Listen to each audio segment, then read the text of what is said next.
तो यूनिट 2 का जो आज टॉपिक है वो हम पढ़ने वाले हैं, सम एस्पेक्ट्स ऑफ मार्केटिंग। कुछ प्रमुख पहलू पढ़ेंगे विपणन से संबंधित, मार्केटिंग से संबंधित। और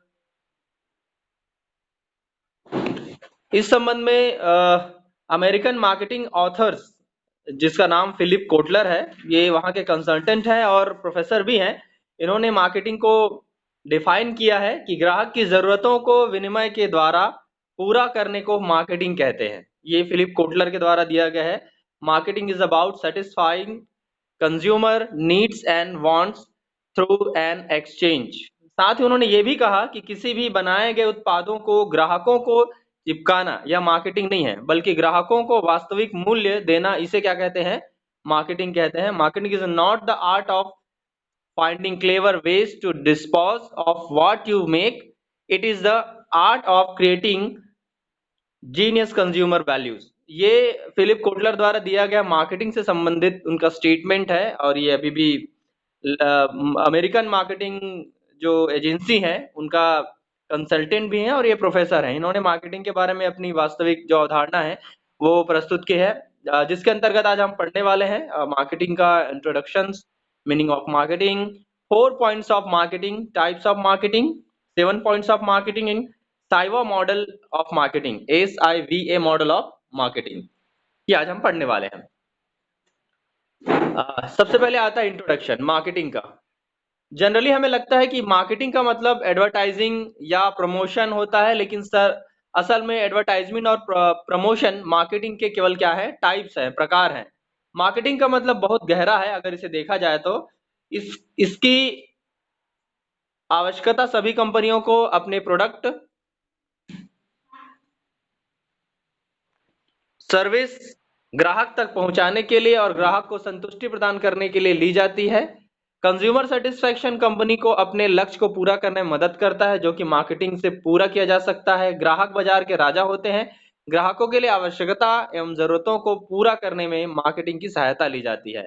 ज्यादा से ज्यादा ग्राहकों को संतुष्टि प्राप्त करने की कोशिश मार्केटिंग में की जाती है। इसका मतलब ये है कि जो कंपनियां हैं वो ग्राहकों तक उस वस्तु को पहुंचाती है जिस वस्तु की उन्हें आवश्यकता है, और उसे ये भी कंफर्म करना होता है कि उस वस्तु को प्राप्त करने के बाद कंज्यूमर को सेटिस्फेक्शन हुआ है कि नहीं हुआ। केवल वन वे नहीं रहता है, ये टू वे रहता है, दोनों तरफ से रहता है। मार्केटिंग में जो दाता होगा, जो प्रोडक्ट को देता है, और जो कंज्यूमर उस प्रोडक्ट को परचेस करता है, दोनों के बीच ये आदान प्रदान होता है। ये आपकी मार्केटिंग कहलाती है। मार्केटिंग में मुख्य रूप से 3 बातों का समावेश होता है। एक पहला अवेयरनेस, दूसरा अट्रैक्शन और तीसरा सेटिस्फैक्शन। सबसे पहले ग्राहकों को कंपनी के प्रोडक्ट्स पर सर्विस के बारे में कैसे जानकारी देने का काम किया जाता है, जो कि हम विविध माध्यम से देखने वाले हैं। जैसे कि लॉन्च प्रोग्राम, किसी भी पर्टिकुलर प्रोडक्ट को जब हम बेचने वाले होते हैं तो सबसे पहले हम उससे क्या करते हैं? एक लॉन्च प्रोग्राम रखते हैं। लॉन्च प्रोग्राम का मतलब उस प्रोडक्ट को लॉन्च किया जाना होता है। उसके बाद उसकी एडवर्टाइजिंग होती है। उसका अलग अलग तरीके से अलग अलग प्रकार के जो ब्रांड एम्बेसडर होते हैं उनके थ्रू उनसे एडवर्टाइज करवाया जाता है।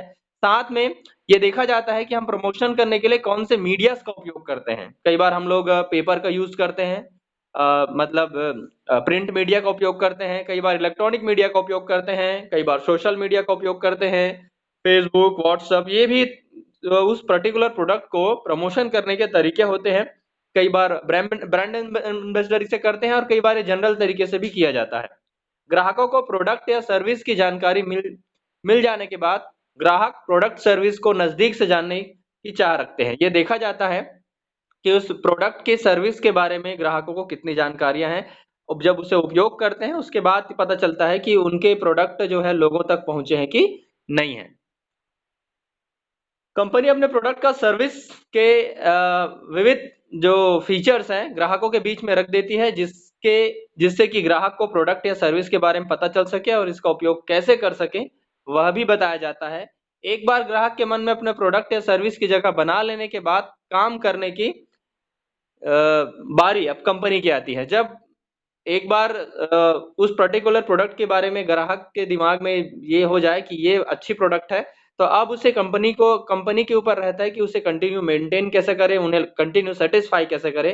कंपनी पर अब ग्राहक को कैसे संतुष्ट करना, इस पर काम करती है। जैसे कि आफ्टर सेल सर्विस, बिक्री होने के बाद सर्विस कैसी है उस पर्टिकुलर प्रोडक्ट का, उस पर्टिकुलर प्रोडक्ट को बेचने के बाद उनको डिस्काउंट कितना मिल रहा है, आपने पर्टिकुलर प्रोडक्ट को जो भेजा है उसकी क्विक डिलीवरी किस प्रकार से की जा रही है, जैसे आजकल डिजिटल मार्केटिंग की जाती है, अमेजन, फ्लिपकार्ट इनके द्वारा किया जाता है। क्वालिटेटिव प्रोडक्ट के बारे में देखा जाता है कि क्वालिटेटिव प्रोडक्ट क्या है और बेस्ट प्राइसेस क्या होते हैं। आपस में आजकल सभी लोग प्राइसिंग देखते हैं कि अच्छी प्राइस कहाँ मिल रही है, जैसे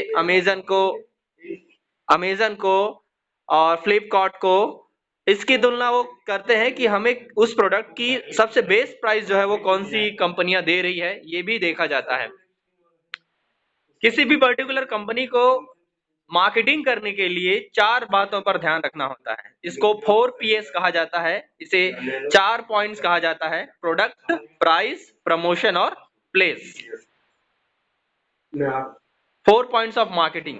1960 के दशक के आरंभ में प्रोफेसर नील बॉर्डन ने हार्वर्ड बिजनेस स्कूल में कंपनी के ऐसे कार्यों की पहचान की जो उत्पाद या सेवाएं खरीदने के लिए ग्राहक के फैसले को प्रभावित कर सकते हैं। बॉर्डन ने यह सुझाया कि कंपनी द्वारा उठाए जाने वाले सभी कदम विपणन मिश्रण है। इसे मार्केटिंग मिक्स कहा जाता है। क्वेश्चन आ सकता है, ये याद रखिएगा, मार्केटिंग मिक्स क्या होता है, इसके बारे में नील बॉर्डन ने इंडिकेट किया था। प्रोफेसर ई जेरोम मैकआर्थी भी हार्वर्ड बिजनेस स्कूल से थे।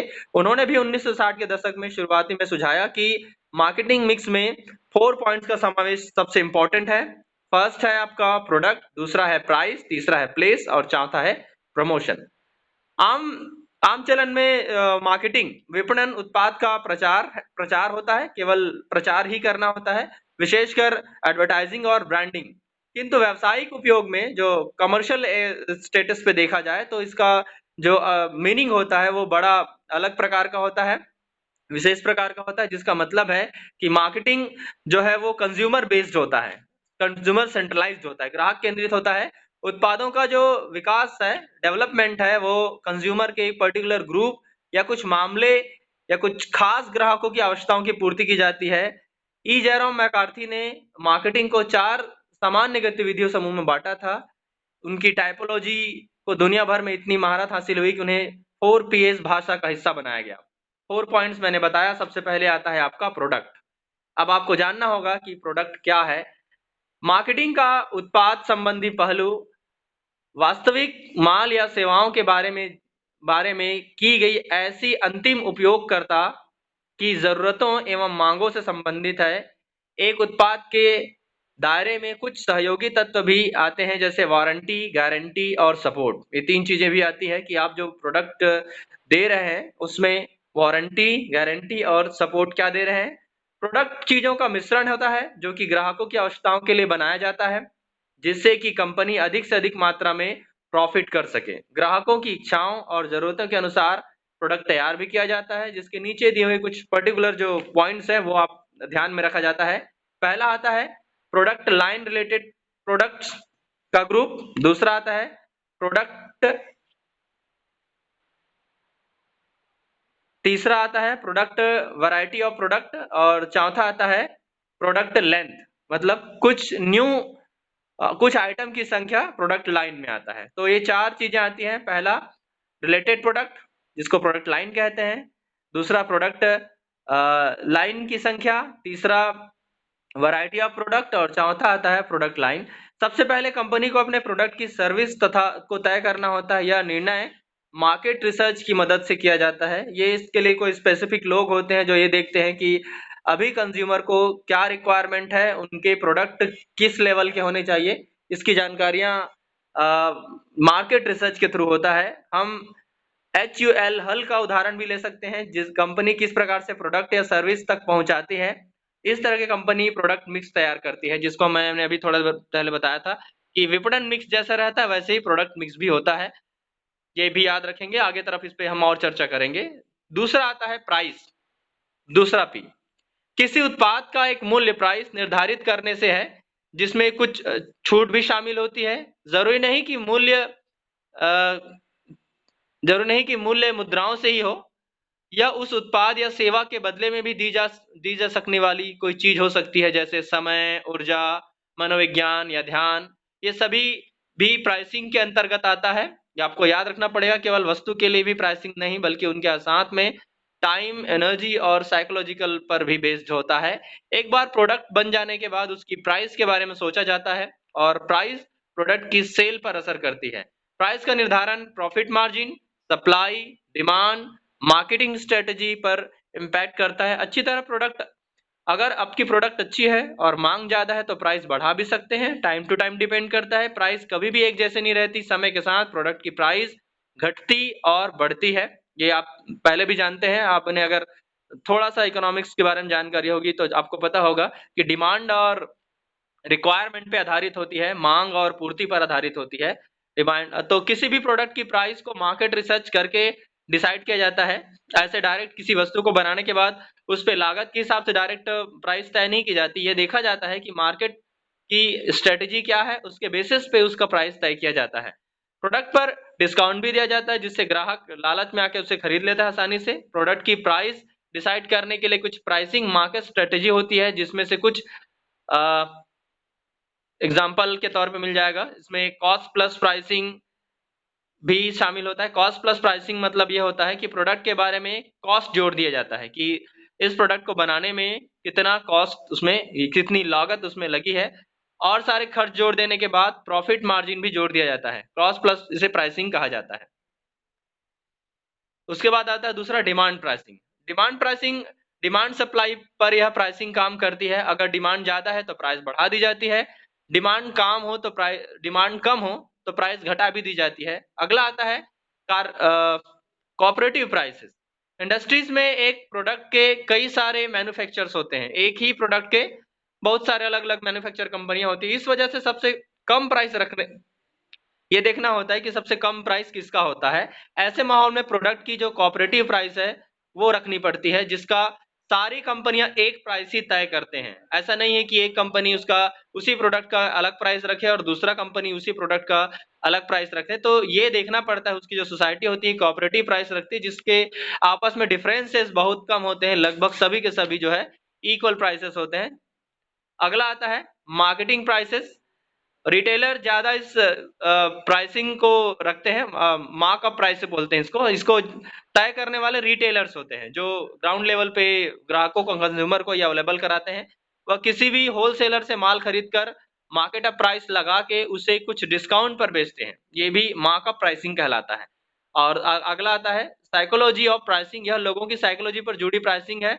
जैसे 499, 599, 139 ऐसी प्राइसिंग से लोगों को प्रोडक्ट थोड़ी सस्ती लगती है। जैसे 500 लिखने पे थोड़ा बड़ा लगेगा, उससे वो 499 की तरह प्रतिकर्षित करते हैं। ये भी एक प्रकार का प्राइसिंग की साइकोलॉजी होती है।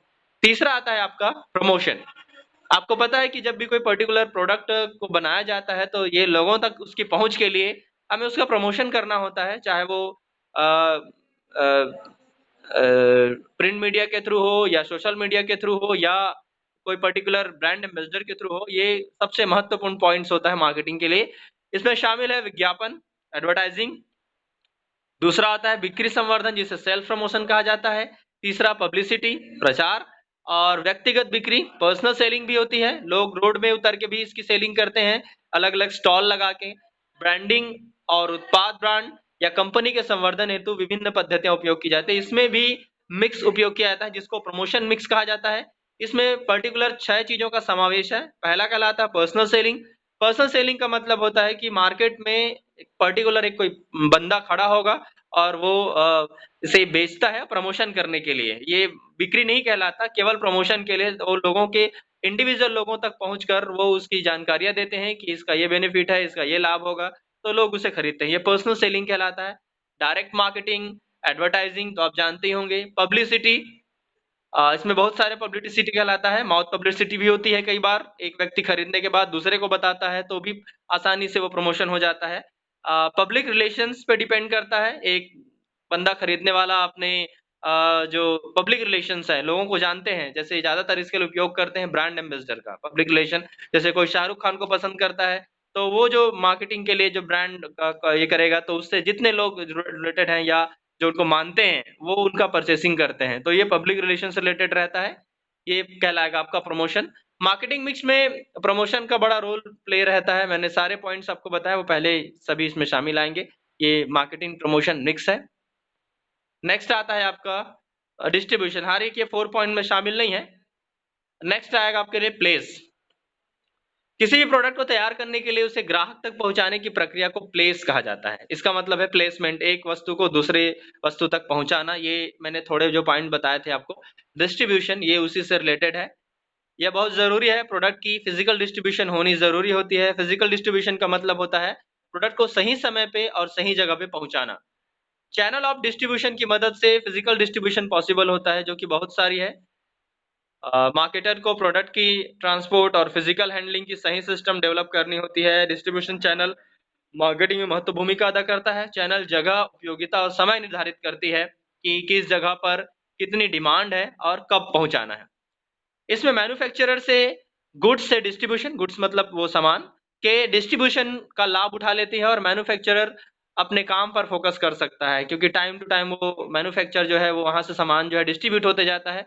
तो वो अपने प्रोडक्शन पर फोकस करता है कि लगातार उसके गुड्स जो है वो डिस्ट्रीब्यूट हो रहे हैं, तो वो कंटिन्यू अपने प्रोडक्शन में फोकस करते हैं। जैसे मार्केट में नए प्रोडक्ट को इंट्रोड्यूस करने में आसानी भी होती है। डिमांड और सप्लाई को मैच करने में इससे मदद मिलती है। इसमें भी प्लेस मिक्स कुछ रहता है। 5 प्रकार के प्लेस मिक्स हैं। Distribution of channel, channel coverage, inventory, dealer relations, location और ट्रांसपोर्ट। ये सारी चीजें जो है वो प्लेस मिक्स रिलेटेड है। प्लेक्स का मतलब स्थान से नहीं है, बल्कि उस प्रोसेस से है जिसमें प्रोडक्ट का कंपनी से व्यक्ति तक पहुंचाने के लिए किस माध्यम का उपयोग किया जाता है। Types of marketing. पर्टिकुलर 3 प्रकार के टाइप्स ऑफ मार्केटिंग होती है। पहला ट्रेडिशनल मार्केटिंग, दूसरा डिजिटल मार्केटिंग और तीसरा है word of mouth. Newspaper, template, banner, TV, television, ये सभी के सभी जो है वो ट्रेडिशनल मार्केटिंग कहलाता है। बहुत पहले इसका उपयोग किया जाता था। बैनर लगाना, टेम्पलेट्स बांटना, न्यूज़पेपर के थ्रू देना, टेलीविजन, ये सभी अभी भी होती है। अभी भी इसका उपयोग किया जाता है। आप बहुत मेट्रो सिटी में जाएंगे तो आपको ये कम देखने को मिलेंगे, लेकिन अभी छोटे शहरों में, गाँव में भी ये इस प्रकार की ट्रेडिशनल मार्केटिंग की जाती है। बड़ी कंपनियां भी ट्रेडिशनल मार्केटिंग का उपयोग करते हैं, क्योंकि लोगों तक इसकी पहुंच जो है वो बहुत ज़्यादा होती है। जो ज़्यादातर डिजिटल चीज़ों से जुड़े नहीं होते हैं, जो डेली न्यूज़पेपर पढ़ते हैं, वो इसका ज़्यादा लाभ उठा पाते हैं। इसमें डायरेक्ट सेलिंग और फिजिकल एडवर्टाइजिंग इन्वॉल्व भी होता है। आज के समय में ट्रेडिशनल मार्केटिंग हालांकि कम हो गया है, लेकिन फिर भी अभी भी रोल है। विलेज एरिया में, डिस्टेंस एरिया में आज भी ट्रेडिशनल मार्केटिंग का उपयोग किया जाता है। The second one, digital marketing.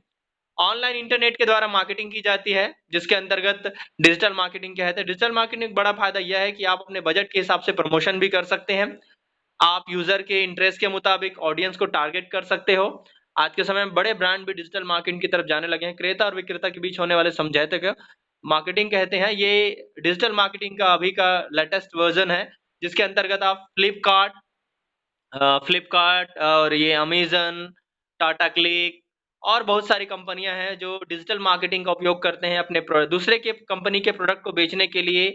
इस मीडियम का उपयोग करते हैं, या डायरेक्ट वो खुद का वेबसाइट लॉन्च करते हैं और लोगों तक उसकी पहुंच देते हैं। लोगों को मैसेज फेसबुक के थ्रू, व्हाट्सएप के थ्रू, ट्विटर के थ्रू अपने मार्केट को लॉन्च करते हैं, प्रमोशन भी करते हैं। ये डिजिटल मार्केटिंग कहलाता है। इसमें वो लोग ज्यादातर चैनल ऐसे लोगों को टारगेट करते हैं जिनको इसका इंटरेस्ट से रिलेटेड रहता है। Next one, 4 points marketing, sorry 7 points. 4 point marketing में 3 पॉइंट्स मार्केटिंग को और ऐड किया गया, जो हमने पहले पढ़ा था।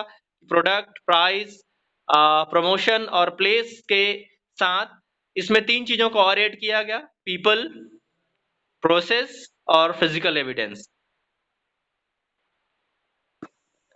कोई भी व्यक्ति जो ग्राहक के संपर्क में आ जाता है, वह उससे समग्र, कंप्लीटली सेटिस्फाइड हो सके, ये प्रभावित कर सके, चाहे लोग एक उत्पाद की सहयोग सेवा से जुड़े हों या पूर्ण रूप से सेवा में शामिल हो। लोग विशेष रूप से महत्वपूर्ण है, क्योंकि ग्राहक की नजर में उन्हें पूरी सेवा से अलग करके नहीं देखा जा सकता। इसलिए उन्हें समुचित तौर पर प्रशिक्षित, ट्रेंड या ठीक तरीके से अभिप्रेरित या मोटिवेटेड और सही किस्म का इंसान होना चाहिए। कई बार ग्राहकों को भी लोग शीर्षक के अंतर्गत ले जाते हैं, क्योंकि वे भी उपभोक्ता के सेवा अनुभव को प्रभावित कर सकते हैं। इसका मतलब 7 पॉइंट्स को इन्वॉल्व किया गया प्रोडक्ट के पर्टिकुलर मार्केटिंग के लिए। उसमें प्रोसेस भी आता है और फिजिकल एविडेंसेस भी आते हैं। ये इसमें शामिल है 7 पॉइंट्स में। इसमें आजकल नई 4 पॉइंट्स को एडिट किया गया मार्केटिंग के लिए। पहला, प्राइवेटाइजेशन, कंट्रीब्यूशन, भागीदारी, और मेन टू मेन कनेक्टिविटी, साथियों से साथी तक, और इसमें एक मॉडलिंग तैयार की जाती है जिसको प्रोगक्ति मॉडल्स कहा जाता है। ये तात्पर्य उन कलन विधियों से है जो मार्केटिंग प्रॉब्लम्स को सफलतापूर्वक हैंडल करते हैं कि किसको किसकी जरूरत होती है, उसके बेसिस पे ये काम करती है। ये 4 पॉइंट्स ऑफ न्यू मार्केटिंग कहलाता है।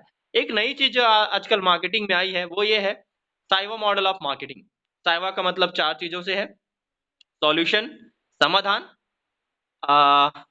आई इंफॉर्मेशन, वी वैल्यू मूल्य, और ए अवेलेबिलिटी पहुंच। ये 4 चीजें भी आजकल लागू की जाती है। इसे साइवा मॉडल ऑफ मार्केटिंग कहा जाता है। समाधान का मतलब ग्राहक की समस्या और जरूरत के समाधान के लिए कितना उपयुक्त है। दूसरा इंफॉर्मेशन, क्या ग्राहक समाधान के बारे में जानते हैं या नहीं, यदि हाँ तो किससे वे कैसे इतनी जानकारी प्राप्त कर रहे हैं, वो कैसे खरीद सकते हैं, इसके बारे में भी जानकारी लेते हैं। प्राइस वैल्यू, क्या ग्राहक इस लेन देन का मूल्य जानता है या उसे कितने में पड़ेगा, इसके क्या फायदे हैं, इसको क्या चुकाना होगा, इसके बदले में उसे क्या हासिल होगा, इसके बारे में भी जानकारी देते हैं। ये वैल्यू कहलाता है। और अवेलेबिलिटी पहुंच, ग्राहक समाधान को कहाँ पा सकता है, कितनी आसानी से, स्थानीय स्तर पर कितनी दूर जाके खरीद सकते हैं या क्या पा सकते हैं, इसके बारे में भी जानकारी दी जानी जाती है। तो मार्केटिंग में आजकल इसको साइवा मॉडल के नाम से जाना जाता है। ये रहा आज की मार्केटिंग का पॉइंट्स। अगर कोई डाउट्स हो इसमें तो आप पूछना चाहे तो पूछ सकते हैं। इससे रिलेटेड मैं पीडीएफ भी आपको सेंड कर दूंगा, देख लीजिएगा।